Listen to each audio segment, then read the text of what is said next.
So mga motorista, if you're looking for both of these pickup trucks, no? So kung titignan niyo yung ating white Toyota Hilux mga motorista, napakaganda niyang tignan. I really like this new design sa ating GRS, and especially sa kanyang grille, no?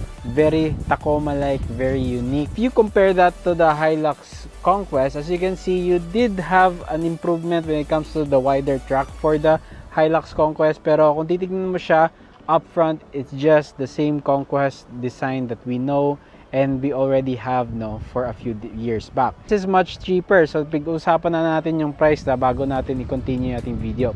Yung ating GRS is priced at 2,186,000 mga motorista, and that is quite more expensive than this Conquest model, priced at 2,072,000. They're actually one of the more expensive pickup trucks if you compare the competition, but again, these are both the latest updated models from the Hilux range.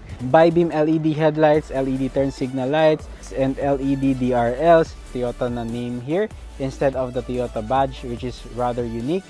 And then kita din natin, yan, meron tayong front camera, you have your radar sensor right down below, and pati yung lower part ng ating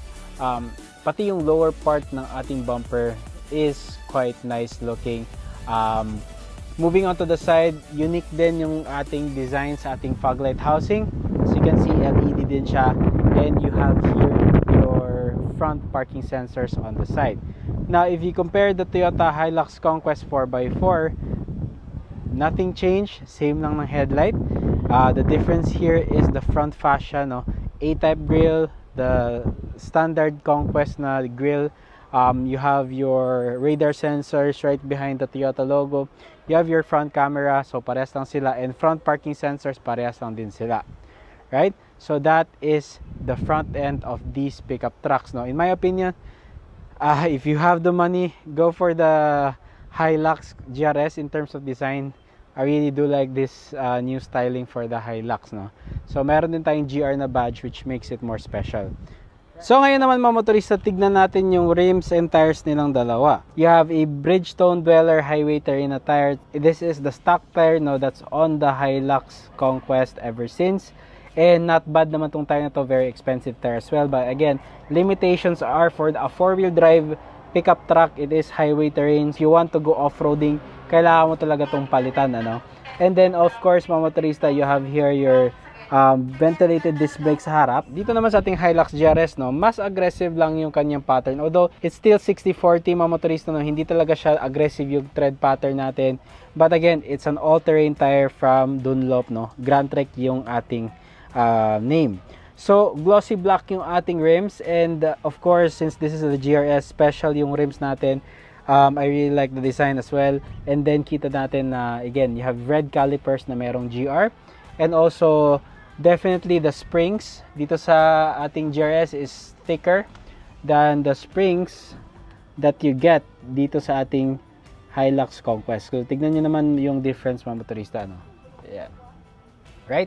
But both of them has these extended swing arms para mas malaki yung kanilang, or mas malapad silang tignan on the outside, no? Kaya meron tayong mga extended din fender flares. Ito naman sa ating Hilux GRS, no? Meron tayong butas dito to have more airflow, I think. But I think more of aesthetic yung ating design dyan. And then dito, standard lang, no? Mas in-extend lang ni Toyota yung sides ng ating Conquest. Now, moving on, meron silang mudguard.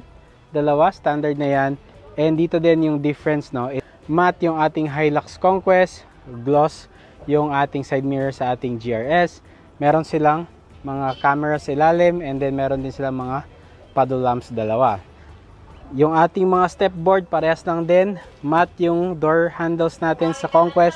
Gloss dito sa ating GRS. See, different din yung designs for the fender extensions here, no, sa Conquest natin and the GRS, no. So medyo mas longer or mas malapad siyang tignan. Nakalabas yung ating gulong compared dito sa ating step board. Now, onto the back. So disc brake na yan. Okay. And then yung ating shock absorber, same with the GRS, which we will look at. So yung ating shock absorber din mga motorista is nakalabas na din siya. Okay, and then moving on to the GRS, disc brake pa din tayo. You have red calipers as well mga motorista dito. Then hindi ko nabubuksan. You have special shock absorber for the GRS. So if you want the more sporty ride, I think go for the GRS mga motorista, ano. And again, parehas lang sila leaf spring suspension dito sa likuran na part. So another big difference is that dito sa Conquest natin, for the axle, meron siyang stabilizer bar. Kung if you can see it, no, meron tayong stabilizer bar. This is part of that, going on to the other side or going to the other side.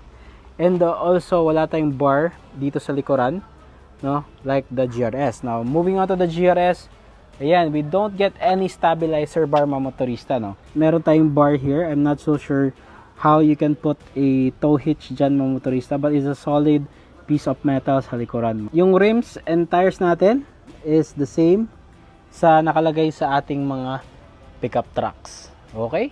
So, dito sa likuran ng dalawang pickup trucks na ito mga motorista, no, the big difference here is that dito sa ating Conquest, meron tayong parang housing here for the high-mount stoplight. Nakalagay dito yung ating Hilux na chrome, na name.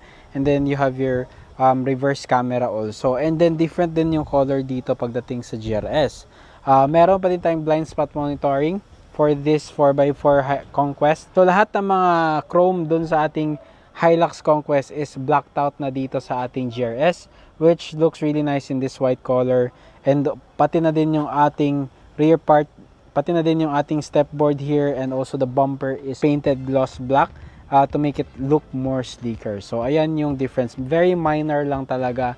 So unfortunately, no, sa ating mga Hilux, wala pa din tayong mga power outlet here like the Ford Ranger and Ford Ranger Raptor offers, no. So sayang wala dito. Now, another thing that's different is yung ating GRS gets a new sports bar. It's a more simple sports bar than this one. So, ito meron siyang kasamang bed extender. If you want that extension dito para mas marami kang makarga, kunin mo tong Conquest. Pero if not, if you just want a stylish and more sporty looking design, di hamak na maganda din yung ating GRS. And naka-fin type antenna si GRS. In comparison sa ating Conquest is antenna pa din tayo. So mga motorista, ito yung ating interior ng ating Hilux GRS. And if you compare it to the Conquest, no, mas maraming stuff dito. Of course, you have that additional 100k plus na difference, no.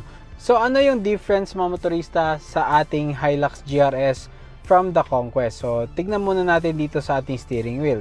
Number one dyan na difference is yung ating steering wheel is meron siyang paddle shifters. Walang paddle shifter si Conquest, and which we will look at later. Yung steering wheel natin is quite a bit different, no? Mas higher quality siya na leather material here. You have your GR na mga naming here. Meron tayong red strip here to make it look more special.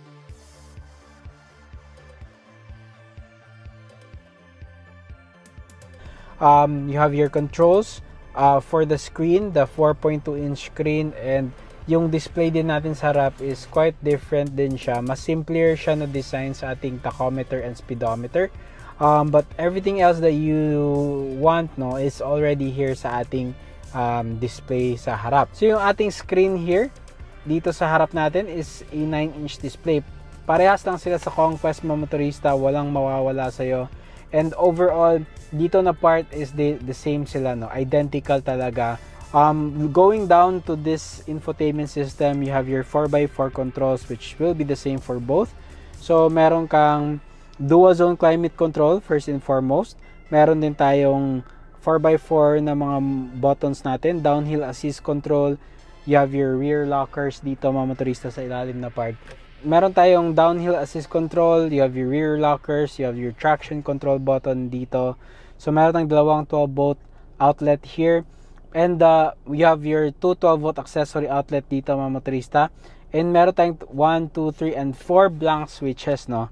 One thing that is not nice is wala na tayong USB ports here.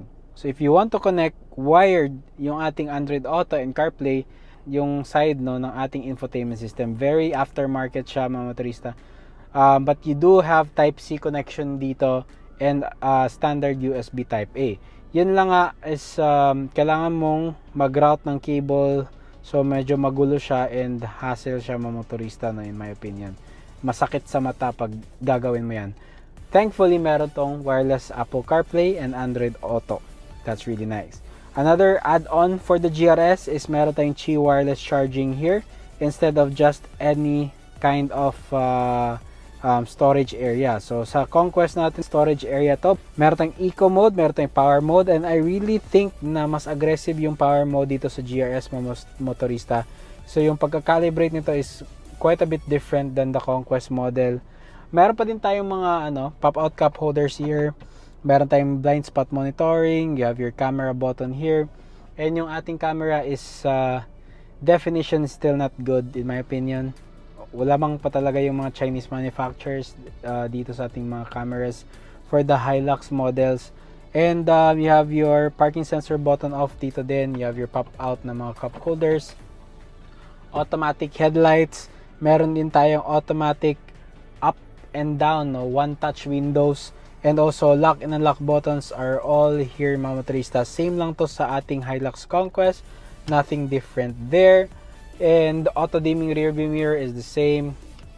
Basically everything's the same except also for the seats. Now the seats are quite different. Si GRS has a parang suede material dito sa kung saan ka umupo, and sitting here na sobrang init mga motorista, I've been switching these two pickup trucks, pumunta ako sa Conquest, pumunta ako sa GRS, and definitely hindi siya ganun kainit yung material dito because it's kind of cloth material mga motorista, but it's still kind of stiff.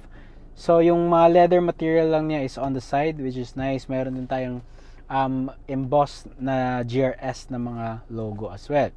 Right? So, ayan mga motorista yung ating seats. Now, by the way, for both the GRS and the Conquest, you get electronic powered seats. Wala siyang memory seating and wala siyang lumbar adjustment. So, if you want the Hilux GRS, red din yung ating seat belts. So, that's kind of a unique thing and you're paying for it dito sa ating GRS. So, dito naman sa likuran ng ating Hilux Conquest, So, you have leather seats, perforated siya, which is new for the 2024 model Conquest. And meron na tayong rear air vents for the Conquest 4x4. Ambient lighting is also here. But basically, this is still similar sa previous model natin. Not a lot has changed dito sa likuran. Wala pa din tayong USB ports dito sa likod. If you want all the ports and plugs that you need, go for the Ford Ranger mga motorista. You will not find that dito sa ating mga Hilux. Okay, so sarado natin and go to the Hilux GRS. More special material here. You have that red seat belts. Parehas lang yung ating mga cup holder, nothing changed there, and you still have ayan, air vents dito sa likod. So again, the seat belts are the upgrades here from the Conquest. Nothing too different talaga sa likuran. So when it comes to safety mga motorista, very similar silang dalawa.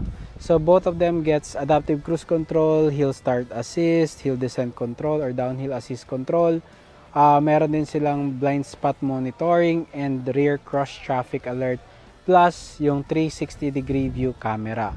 So you don't lose anything when it comes to the GRS going from the Conquest to the GRS.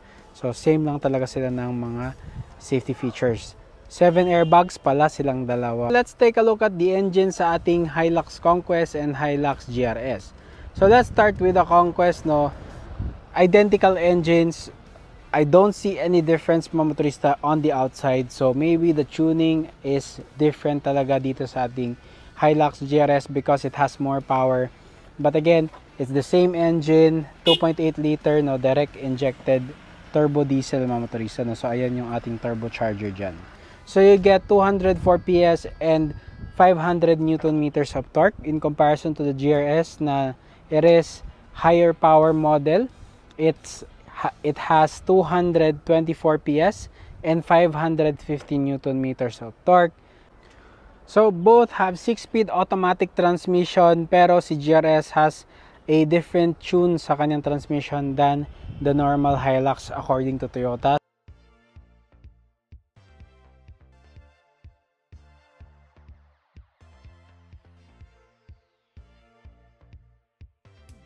So another upgrade dito sa ating Hilux GRS mga motorista is you have your sport pedals right here, which we don't have no.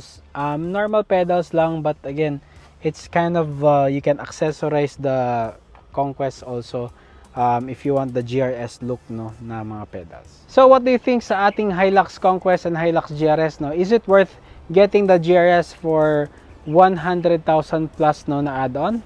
Let me know down sa ating comments mga motorista. In my opinion, I would get the GRS if I have the money mga motorista, mainly because of the looks alone. I really like the looks of ating GRS.